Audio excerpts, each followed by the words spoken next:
우리 1절부터 우리 11절까지 보겠습니다.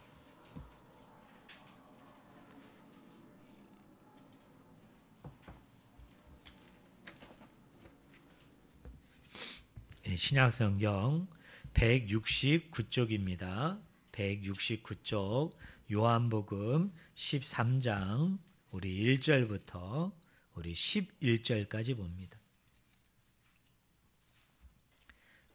다 찾은 줄 알고 제가 읽겠습니다.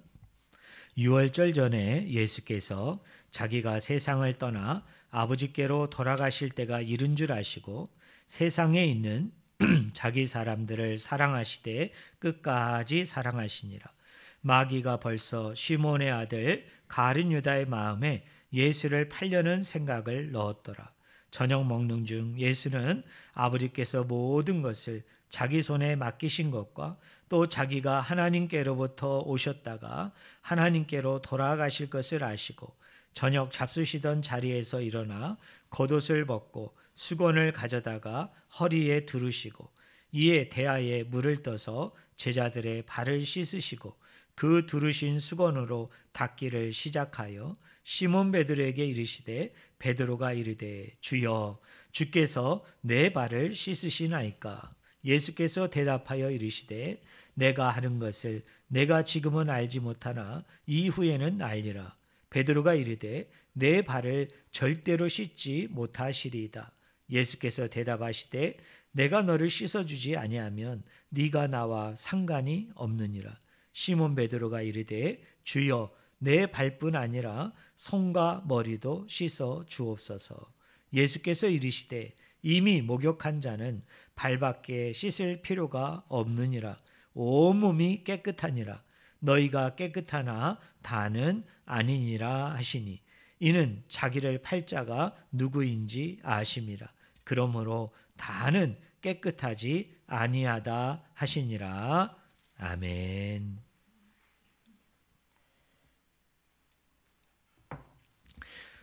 우리 제목 한번 같이 읽어볼까요? 우리 제목 같이 읽겠습니다. 끝까지 사랑하시니라.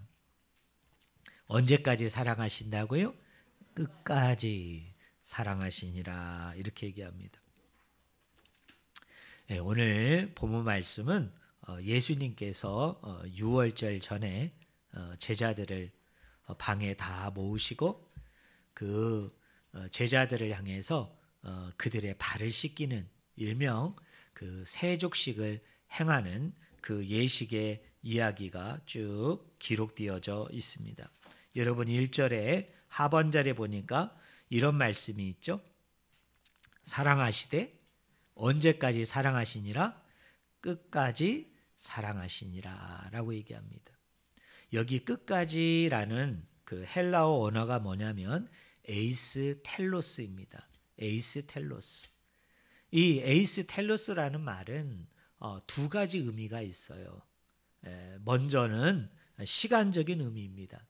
그래서 이 텔로스라는 단어가 시간적으로 어떤 의미를 가지고 있느냐면 끝까지, 마지막까지라는 의미를 가지고 있어요. 근데 이 단어가 또 다른 의미가 있습니다.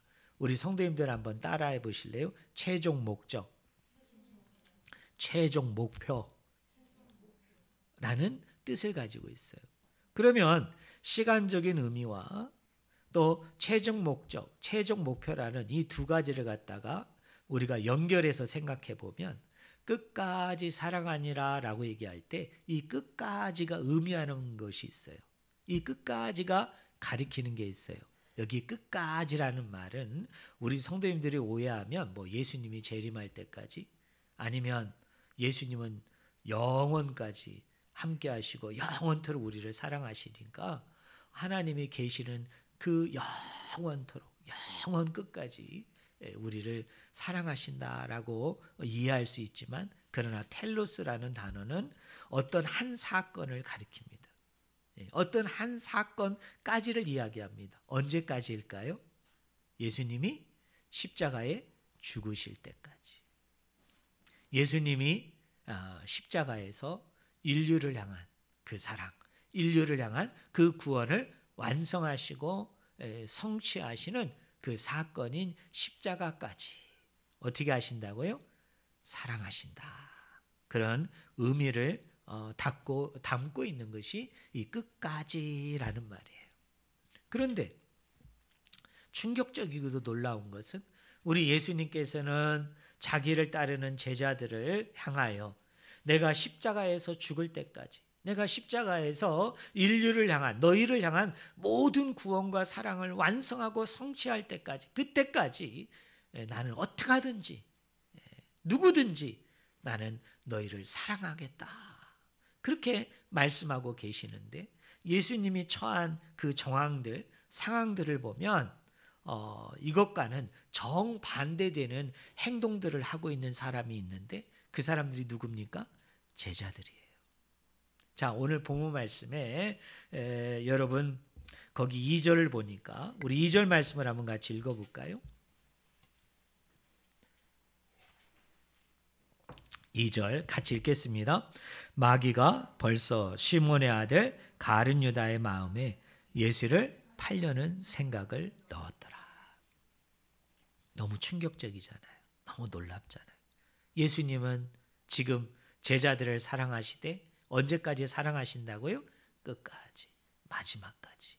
내가 십자가에서 이 인류를 향한 구원, 인류를 향한 사랑을 내가 완성하고 성취할 때까지 나는 이들을 끝까지 마지막까지 사랑하겠다라고 예수님은 그런 한결같은 마음을 가지고 똑같은 마음을 가지고 부족하고 연약하고 많은 문제들을 가지고 있는 제자들이었지만은 그러나 계속적으로 사랑하고 있는데 근데 제자들은 계속 어떻게 합니까? 하나님이 싫어하는 행동을 하고 있습니다. 하나님이 미워할 수밖에 없는 행동을 하고 있는 거예요. 대표적인 사람이 누구냐? 가룟 유다입니다.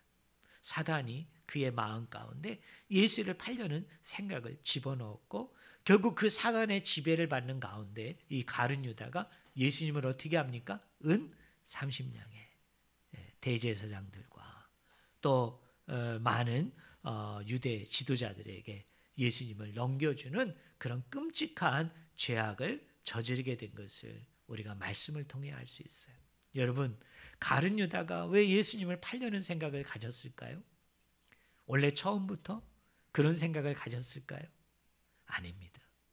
이런 생각을 가진 것은 불과 얼마 되지 않는 시간에 가룟 유다가 이런 마음을 가졌던 거예요.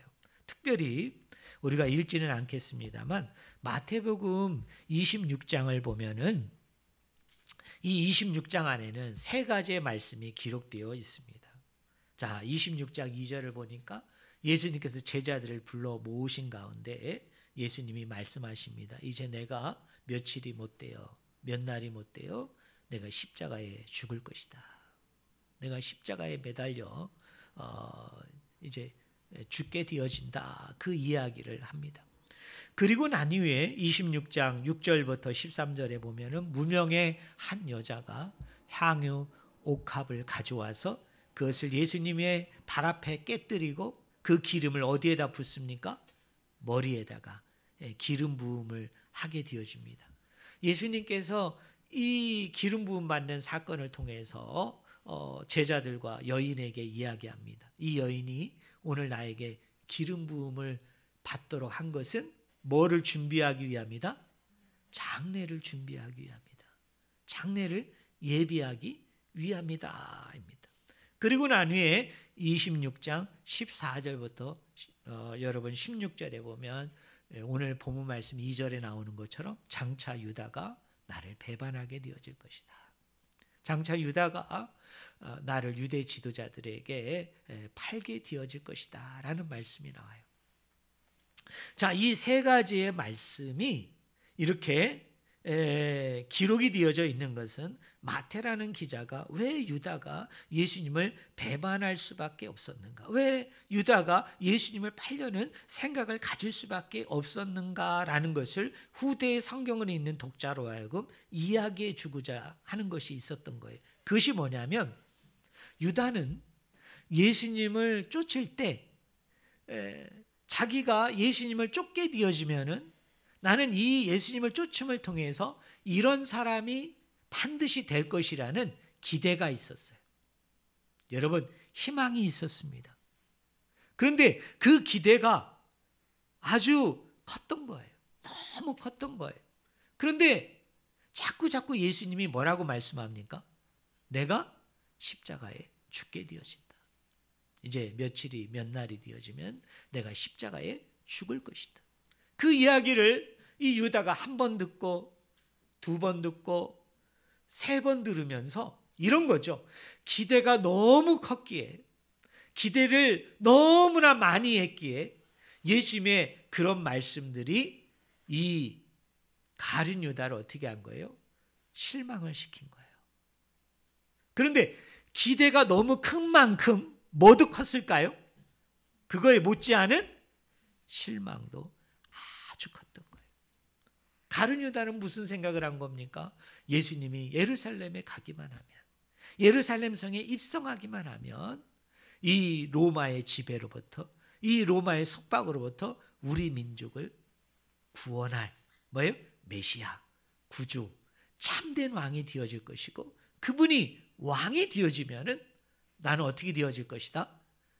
나도 영화로움을 얻게 되어질 것이다. 그 영광을 내가 나눠지게 되어지면서 아마 가룟 유다의 실제적인 마음에는 부도 많이 축적할 수 있는 기회도 생길 것이고, 또 내 지위도 상당히 신분 상승적으로 높아져 가지고 내가 많은 사람들에게 명령하고 군림하고 다스리게 되어지는 그런 것들을 이 가룟 유다가 소망을 하고 기대가 됐는데, 예수님은 계속적으로 뭐라고 얘기해요? 내가 죽을 것이다. 내가 죽을 것이다. 나는 이제 죽게 되어진다. 나는 그 죽음을 향해서 가고 있고, 봐라, 한 무명의 여인이 나에게 기름 부음을 하게 되어지는데 이건 내 장례를 준비하기 위함이다. 왜? 내가 이제 몇 시간 후면, 며칠 후면 죽게 되어지는데 이 장례를 위해서 이 여인이 이렇게 좋은 일을 한 것이다. 정말 영화로운 일을 한 것이다 라고 얘기했을 때 가룟 유다의 마음에 막 분노가 쌓이기 시작한 거죠. 그러면서 가룟 유다가 실질적인 선택을 하게 되어진 거예요. 뭐야? 그래, 예루살렘에 올라가서 예수님이 죽으면 아무것도 아니지. 죽고 난 후에 이게 다 무슨 필요야? 안 되겠다. 죽는 거는 기정사실인 것 같은데 내 몫이라도 챙겨야 되겠다. 내 몫이라도 챙겨야 되겠다. 어차피 이리 죽으나 저리 죽으나, 내가 팔아서 죽으나, 예수님이 스스로 자진해서 죽으나, 아니면 예루살렘에 올라가서 로마 군병에 의해서 죽으나, 죽는다고 얘기하는데 그거 내가 거기에서 내가 판다 한들 안 죽는 것도 아니고, 안 판다고 한들 안 죽는 것도 아니고 죽는다고 하는데 내 실리라도 챙겨야 되겠다라고 얘기해서 생각을 하고 예수님을 팔았던 것입니다. 오늘 본문 말씀에 나오지 않지만 예수님께서 이 세족식을 행할 때쯤에 또 예수님을 실망시키는, 또 어떤 의미에서 예수님이 끝까지 마지막까지 사랑하신다고 이야기하는데 예수님의 마음을 참 불편하게 하는 또 하나의 제자가 있었습니다. 그 제자가 누구냐? 베드로입니다. 마가복음 8장 31절부터 33절에 보면 예수님께서 드러내놓고, 거기 보면 드러내놓고 내가 십자가에서 죽을 것이다, 내가 십자가에서 이제 죽게 되어질 것이다 라고 말합니다. 그러니까 베드로가 예수님을 붙들고서 뭐라고 얘기합니까? 절대로 그런 일은 일어날 수 없습니다 라고 얘기하면서 거기 말씀해 보면 이런 단어가 쓰입니다. 한번 따라해 보실래요? 항변하다. 항변하다. 근데 헬라어 원어를 보면요, 이게 좀 더 우리 피부적으로 다가옵니다. 우리 성도님들 한번 따라해 보실래요? 꾸짖다. 누가 누구를 꾸짖습니까? 베드로가 예수님을 꾸짖었다고 얘기해요. 여러분, 책망했다고 얘기합니다. 여기 꾸짖다, 책망하다는 게 조용한 소리로 꾸짖고 책망하는 게 아니라요, 뭐예요?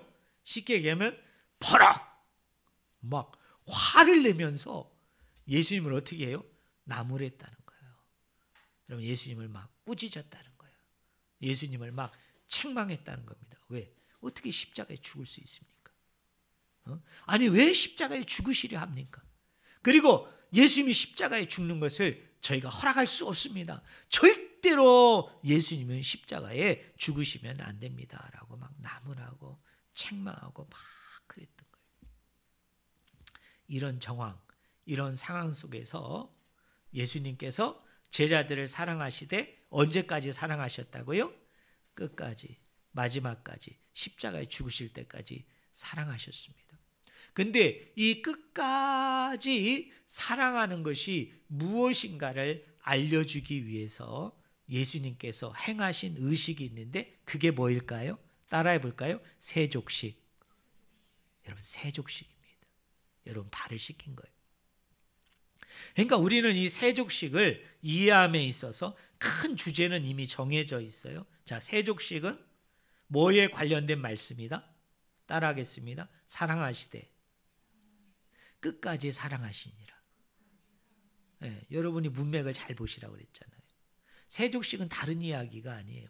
예수님이 우리를 사랑하시되 끝까지 사랑하신다고 하는데 도대체 그 끝까지 사랑한다는 게 무엇인가를 제자들에게 몸소 실천함을 통해서 보인 예가 뭐냐? 그게 세족식입니다. 그런데 여러분, 이 세족식 사건을 이해하려면 당시에 유대인들의 세족식을 우리가 이해를 해야 됩니다. 왜 그럴까요? 예수님이 지금 더러운 발을 씻기는 사람들은 누구죠? 유대인들이잖아요. 제자들을 떠나서 이 사람들은 이스라엘 사람들이고 유대인인데, 이 세족식은 예수님이 없었는데, 그 당시 사이에 없었는데 예수님이 갑자기 만드신 게 아니에요. 이 공간복음서나 사복음서에 나와 있는 모든 것들은요, 우리 예수님께서 제자들에게 뭔가를 깨닫게 하고 뭔가를 알고자 했을 때 이 사람들이 전혀 해보지 않은, 이 사람들이 전혀 알지 못했던 어떤 것을 들어서 예수님이 그것을 설명하기보다는, 우리 예수님은 너무나도 친절한 하나님이기 때문에 유대 사이에서, 유대인들 가운데 속에서 이미 이 사람들이 행하고 있어요. 그리고 그것이 뭘 의미하는지를 알고 있어요. 그것을 가져와서 예수님께서 그것을 통해서 자기가 제자들에게 들려주고자 하는 어떤 교훈이라든지 깨달음이라든지 어떤 말씀들을 전하는 것이 대부분 예수님의 가르침이거든요. 자, 그럼 우리는 질문해 봐야 됩니다.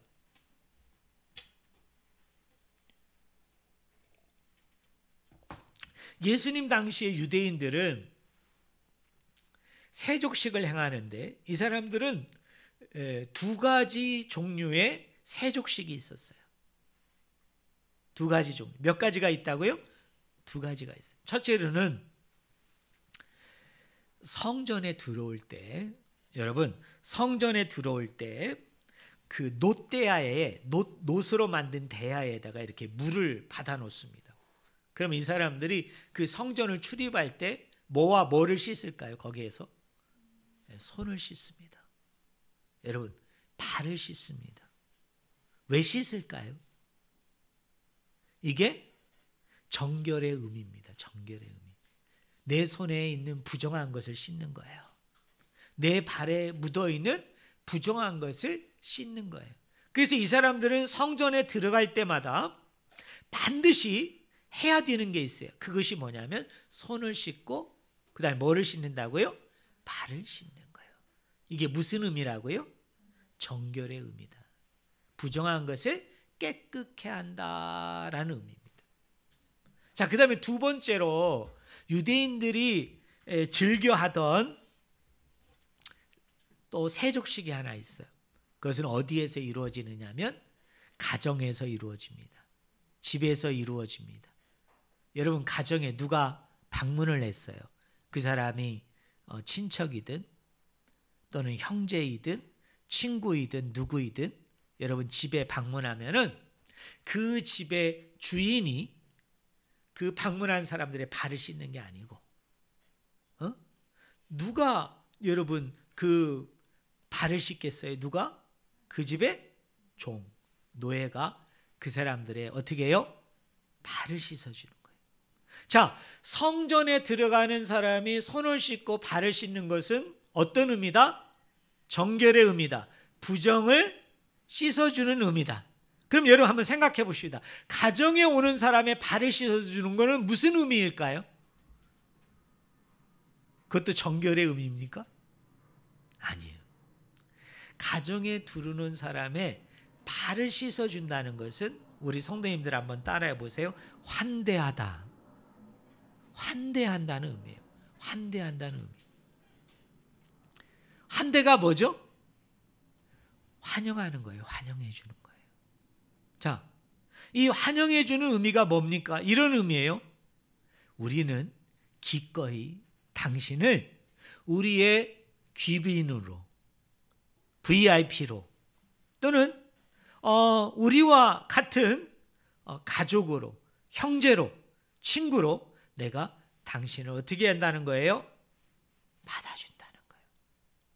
또 하나는 뭐냐면 우리 식탁에서 같이 식사를 할 수 있는 사람으로 내가 당신을 받아들여서, 유대인들이 그 식탁에서 식사를 하는 사람은 어떤 의미죠? 당신과 나는 하나라는, 당신의 신분을 떠나서, 당신의 성별을 떠나서, 당신의 어떤 것을 떠나서 이 유대인들은 이렇게 환대하는 제도가 있었어요.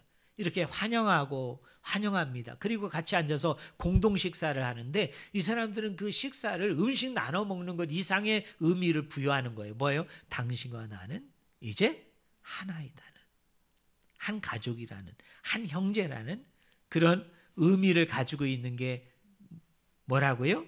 가정 안에서 그 사람들의 발을 씻어 주는 겁니다. 자, 여러분 오늘 8절 말씀을 한번 보세요. 8절. 우리 13장 8절 한번 같이 읽겠습니다. 우리 같이 읽어볼까요? 준비 시작. 베드로가 이르되 내 발을 절대로 씻지 못하시리이다. 예수께서 대답하시되 내가 너를 씻어주지 아니하면 네가 나와 상관이 없다. 자, 예수님은 유대인들이 세족식을 행하는 두 가지 의미를 그대로 가져와서 지금 내가 너희들의 발을 씻기는데 이 발을 씻긴다는 게 무슨 의미인지를, 이 두 가지 의미를 그대로 살려가지고 얘기합니다. 자, 잘 들으셔야 돼요. 자, 다시 한번 복습합시다. 자, 유대인들은 두 가지 세족식이 있었다. 한 가지 세족식은 성전에 출입할 때 발을, 손을 씻는다. 그것은 무슨 의미다? 정결의 의미다. 부정한 것을 씻어준다는 의미라고 그랬잖아요. 또 하나는 가정에서 사람들이 방문했을 때 하인들이 그들의 발을 씻기게 한다.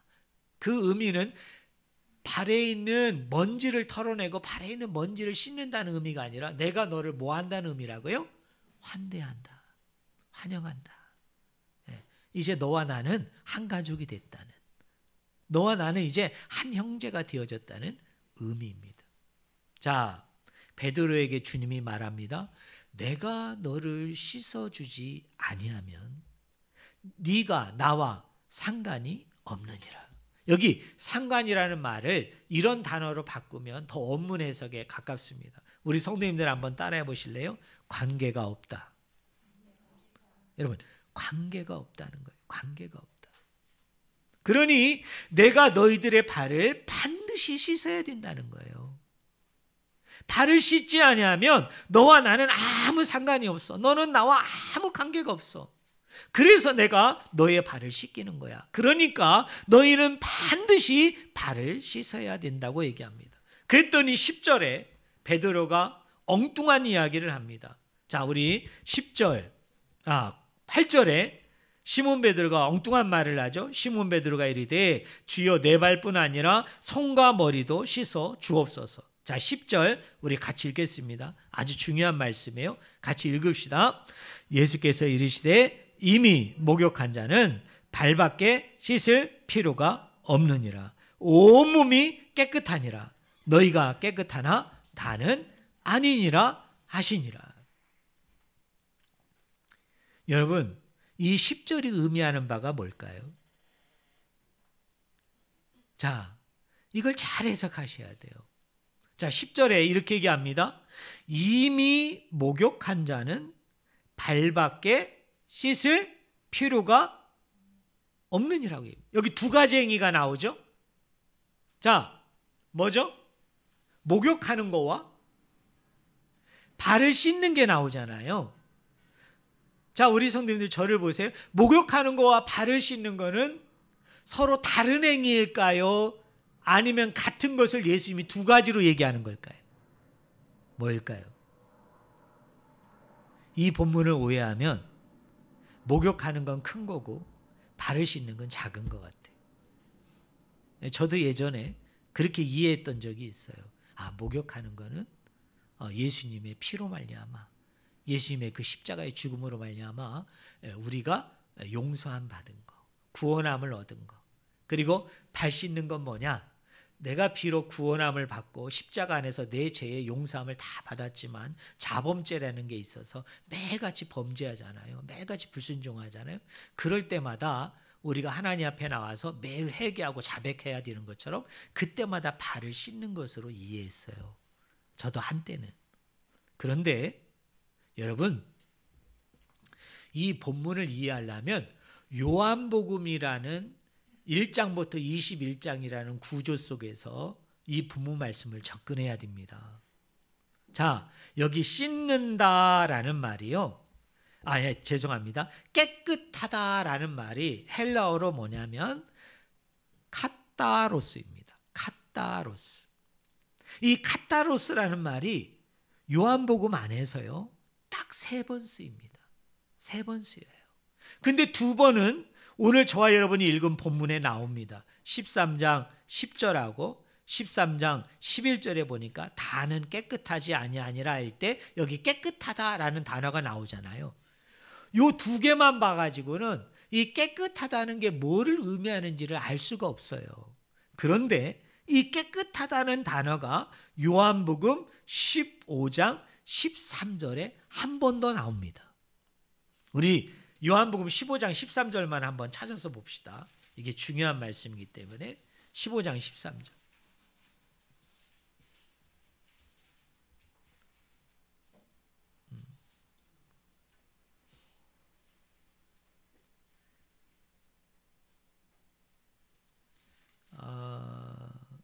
죄송합니다.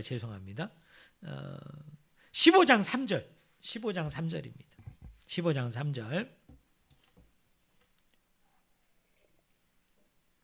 우리 같이 읽겠습니다. 준비 시작. 너희는 내가 일러준 말로 이미 깨끗하여졌느니라. 여기도 깨끗하다는 말에 앞에 이미가 나오잖아요. 예? 근데 아까 베드로에게도 예수님이 뭐라고 얘기했어요? 이미 목욕한 자는 더 이상 목욕할 필요가 없다. 예. 발만 씻으면 된다. 예수님 그 얘기 하셨어요. 근데 여기 이미 깨끗해졌어요. 뭘로 깨끗해졌어요? 그 앞에 나오는 단어 따라하겠습니다. 말로. 다른 얘기를 하면 뭐로? 말씀입니다. 말씀이에요. 그래서 여러분 다시 13장 여러분 10절로 가면 이런 얘기예요. 목욕한 자는 발밖에 씻을 필요가 없느니라고 얘기할 때 목욕을 통해서 씻는다는 얘기는 요한복음 기자는 뭐라고 얘기하는 거예요? 뭐로 씻겨지는 것이다? 말씀으로 씻겨지는 거예요. 여러분, 말씀으로 깨끗게 되어지는 거예요. 할렐루야. 자, 발로 씻는 것은 아까 유대인의 정결법을 얘기했잖아요. 유대인의 세족식이 여러분 성전에 출입하는 자들이 발을 씻는 것은 뭐의 의미이다? 정결의 의미이다. 부정한 것이 뭐 하게 되는 거예요? 깨끗게 되는 것이다. 그런데 이것은 뭘로 이루어진다? 예수 그리스도의 십자가에서 흘리신 피로 말미암아. 그 십자가의 공로와 은혜로 말미암아 우리가 씻겨지게 되어지는 것을 말씀하는 거예요. 그러므로 목욕한다는 것과 발로 씻는다는 것은 두 개의 의미가 아니라 사실은 이것은 하나예요. 같은 거예요. 그걸 예수님께서 뭐라고 얘기한 거예요? 두 개로 나누어서 베드로에게 표현한 것뿐입니다. 왜 그러느냐면 말씀이 곧 누구예요? 그리스도이시잖아요. 그죠? 여러분, 말씀 자체가 누굽니까? 예수 그리스도이세요.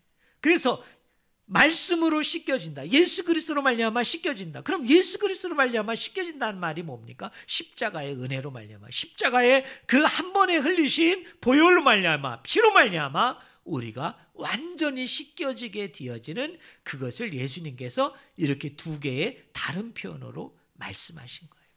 자, 그러면 이제 결론으로 들어가겠습니다. 예수님이 세족식을 통해서 저와 여러분에게 이야기하려고 하는 것은 두 가지예요. 자, 유대인들이 성전에 출입할 때마다 뭐를 씻어야 된다고요? 손과 발을 씻어야 된다. 그것은 정결의 의미다. 부정한 것을 깨끗게 한다는 의미예요. 자, 그런데 요한복음의 저자의 말에 의하면 예수님께서는 성전을 어떻게 한다고요? 3일 만에 내가 어떻게 하리라? 아니, 성전을 무너뜨리고 내가 며칠 만에? 3일 만에 뭐를 하리라?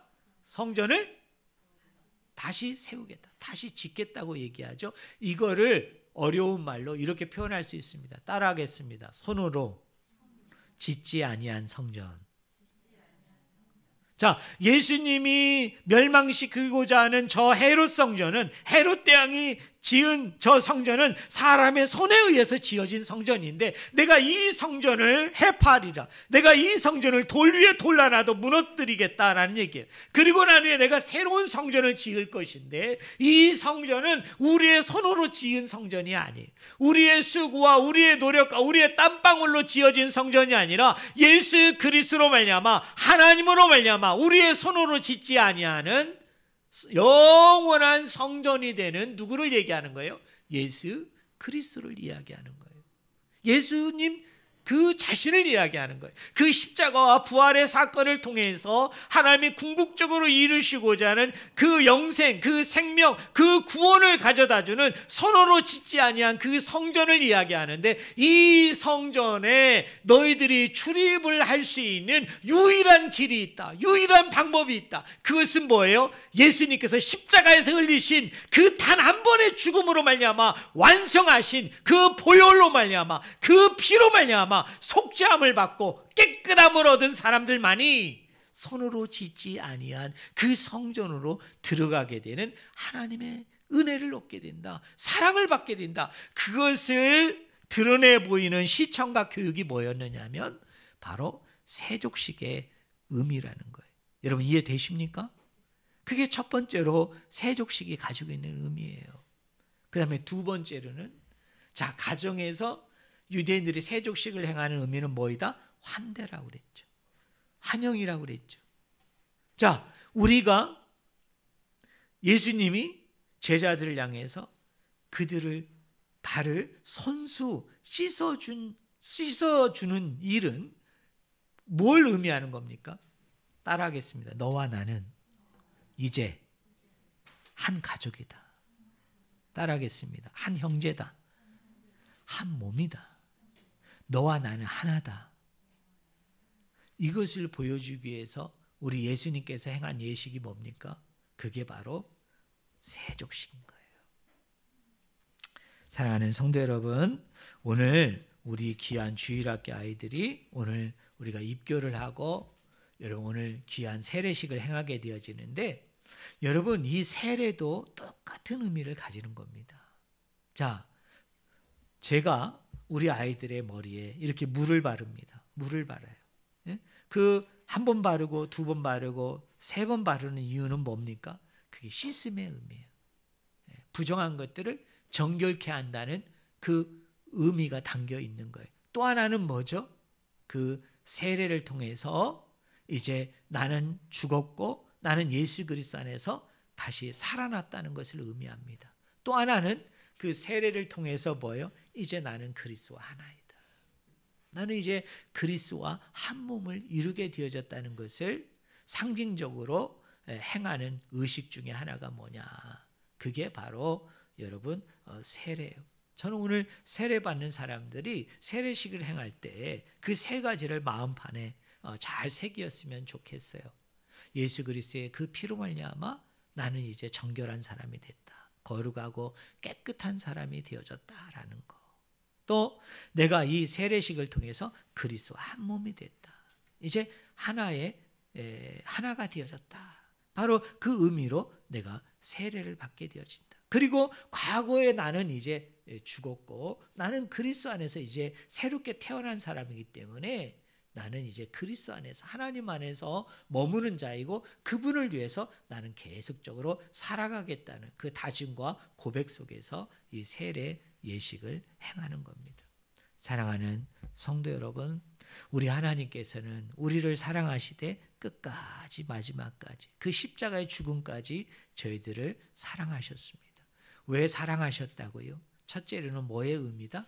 정결의 의미. 우리의 더러움을 예수 그리스도께서 단 한 번의 십자가의 죽음을 통해서 그 가운데 흘리신 그 보혈과 피로 말미암아 우리의 죄를 맑게 씻겨줌으로 뭐예요? 우리를 거룩한 하나님의 자녀로 백성으로 만들어줬다는 의미이고 또 하나는 뭐죠? 우리를 환대하는 거예요. 우리를 환영하는 거예요. 그래서 우리가 그 그리스도 안에 들어감을 통해서 그리스도와 영원한 교제를 통해서 그 영생한 가운데 속에서 구원한 가운데 속에서 한 몸을 이루게 되어졌다는 것을 보여주고 있는 것이 바로 이 세족식의 의미입니다.